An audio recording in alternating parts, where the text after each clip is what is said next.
Hello, everyone. This is Braydyn Lents, and this is official. This is the official presentation for Lost and Forgotten. And we mentioned it was the untold story. It's actually the effects on adults struggling with undiagnosed autism. And this is my presentation for SWK-S 204 Writing and Professional Social Work. So, as we mentioned, the introduction to this topic is undiagnosed autism. According to Autism Speaks, there are more than 1 in 45 adults in the U.S. had received an autism diagnosis in childhood, with 1 in 36 children identified on the spectrum. Notably, autism is more prevalent among boys, with a ratio of 4 to 1 compared to girls, and on a global scale, around 1 in 100 have received an autism diagnosis. That means less than that have not. The issue of undiagnosed autism in adults is very significant, as many are left without any answers, but a lot of questions, as factors such as medical errors and variations in social backgrounds and political backgrounds contribute to a lack of awareness. Individuals transitioning into adulthood may face challenges, including societal misconceptions and a lack of understanding if they were never diagnosed as children. This presentation hopes to highlight the need for increased awareness and support for adults with autism and those who do not have it but have not been diagnosed or have never been diagnosed yet. First, we'll get into the history of autism, which this is really important. The effects of the shared experiences amongst autism were big, especially when this was first a big issue, not just in the United States, but around the world. Autism was first discovered in 1911, but was not studied until 1940, until two doctors who were studying the effects of schizophrenia on their patients during the rise of World War II and in Nazi Germany. They wanted to study what the effects of schizophrenia does to people.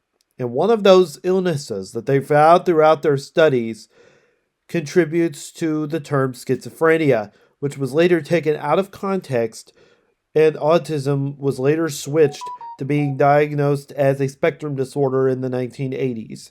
These practices are now considered as controversial today.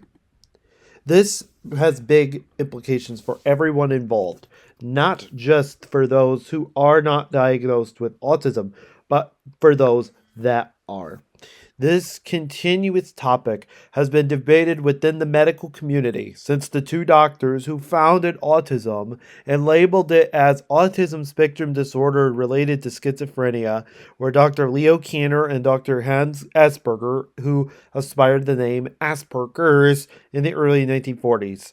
We began our exploration throughout this topic by diagnosing why people are not diagnosed with autism by going through a few studies, including the study from the University of California, Los Angeles, or UCLA, and the University of Utah, which in the 1980s analyzed mortality rates and data in ethical considerations through the diagnosis of autism, as documented in their influential paper signed by Bidler and Company back in 2012.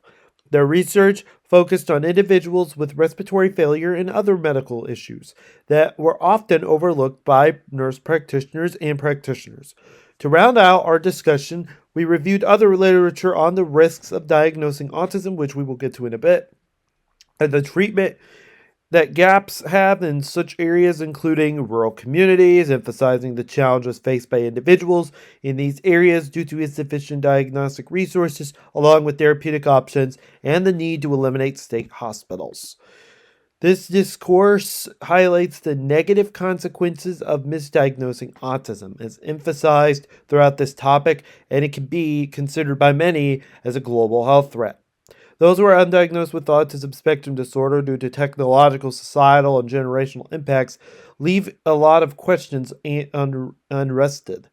Studies conducted by the following researchers: Gupta, Fusar-Poli, Bergua, Renekoz, Selaviers, State, Russell, Pesco, and Erhard Treichel, among other distinguished authors in the field of autism, studied the effects of girls and those who were undiagnosed and viewed this study as a major risk. It was a major risk for people to be diagnosed with autism anyway because it can cause a lack of conception. Other studies, including Jeannie Russell, discussed difficulties in rural health care, and Gupta, who wrote a paper back in 2013, discussed issues in allocating funds and providing resources for patients undiagnosed with autism. So this creates a lot of industry experts to bring in their opinions on the matter. We found a lot of opinions on the matter from those industry experts in the medical field. Opinions on the failure to properly diagnose autism in adults have been in debate in recent decades. The failure of technology in the eyes of many, Gupta emphasizes the critical need for substantial advocacy, as mentioned in the last slide, within low-income and underserved communities.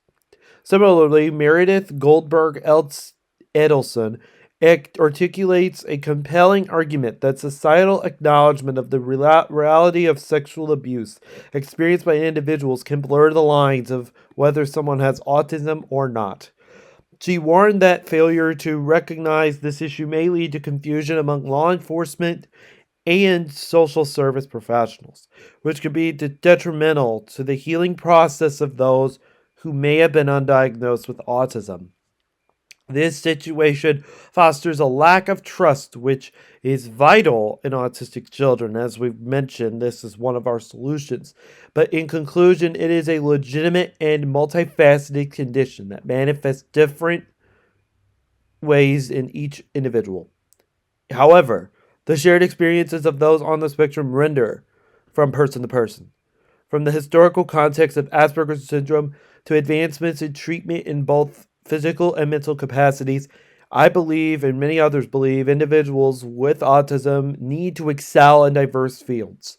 And if we excel them in that, then we can see where it can go, thanks to genetics and DNA testing. Our paper must emphasize these critical themes, and so with this presentation, within its content, and our reflections following its discussion can lead to better answers for tomorrow. The areas of research that we dove into, especially for several of the researchers, were in genetic and DNA testing, but since we covered so many of these professions from what we understood were in the field of social work along with diagnostic and mental health medicine, which were the main key areas that these researchers had used in their research. But the big issue was also analyzing autism and how its risks can outweigh its benefits, especially in areas of the medical field. So we had to simplify it down in this study and answer the question, who were the areas of research? It mainly was in social work fields, diagnostic medicine, and mental health. So finally, with this issue, why does this issue matter to social work value? The importance of accuracy in social work cannot be overstated, particularly when it comes to diagnosing conditions such as autism. It is crucial that we all have oversights over our failure to diagnose autism. And it's on us, social workers, to treat everyone accountable, to be accountable for everything we say and do, as we have learned in this course. It's about writing accurate papers and treating every patient as a family member. Don't read this description here on this presentation. It matters in society. We need to recognize the things we need and the places we need to go. If we want to change the way undiagnosed autism is treated, especially in America and around the world, which is why it's important to be accurate and to be concise, not just in your writing, but also in your work, so mistakes like this do not happen. In conclusion, as it becomes clear that autism is not just a set of symptoms, but a complex spectrum of challenges and strengths, misdiagnoses can often have serious consequences, affecting lives and well-being.